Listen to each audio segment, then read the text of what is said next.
Modeling is not something you can just go in for a week and then take the rest of the year off. It's very opportunistic, and so you have to really take what opportunity comes to you, because it's either you or the next girl.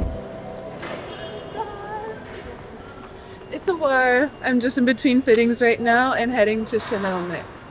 I felt very protected, actually.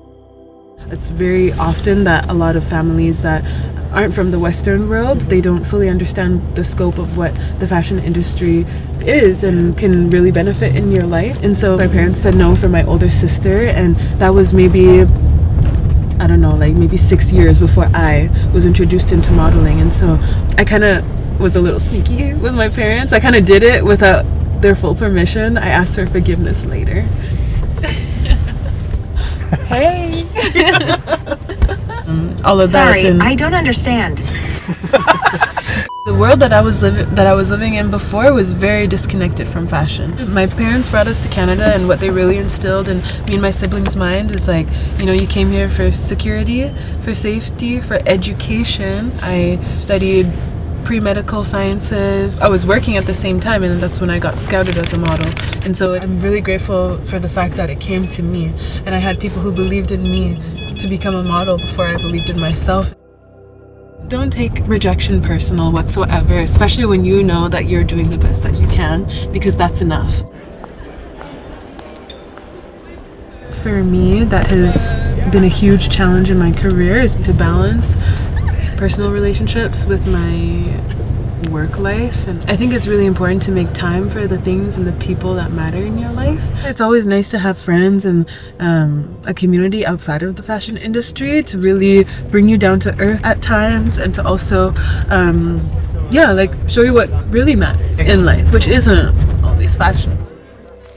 Honestly, it's made me so much more appreciative of these things that are happening in my life. I mean, last year was crazy hectic. Like, I had so many interviews and like a panel as well, my first ever panel, and that allowed me to show people who I am, not just as a model but as Awar Odhiang.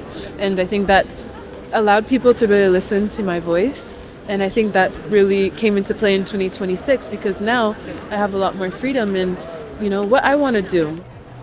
Everything feels very militant and very calculated, and you know, we're all meant to act a certain way. We can't be out of character, because the character that we're meant to be is already chosen for us. And so with the Chanel show, I felt that we had so much freedom. Matthieu, he didn't direct me in any way. He really just said, Awar, like, enjoy the moment. Like, if you feel like smiling, smile. If you feel like dancing, dance. And like, in that moment, there was nothing holding me back or limiting me from really expressing how I felt.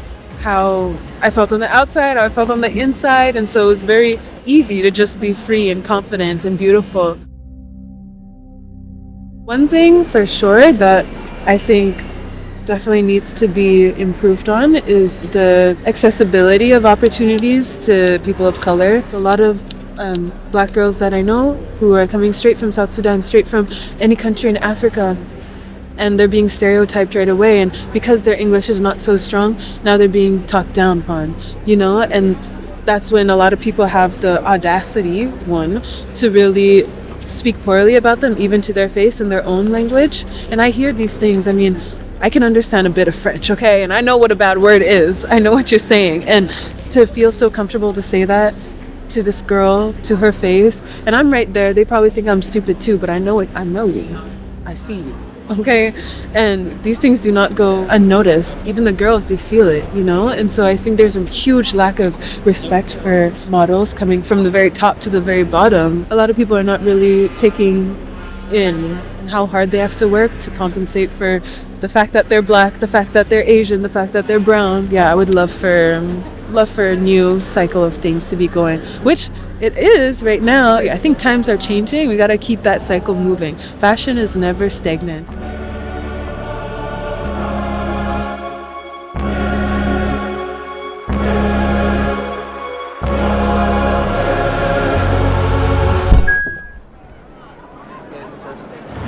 Bisous, merci beaucoup.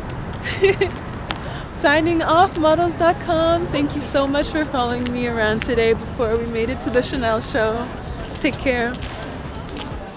Bisous.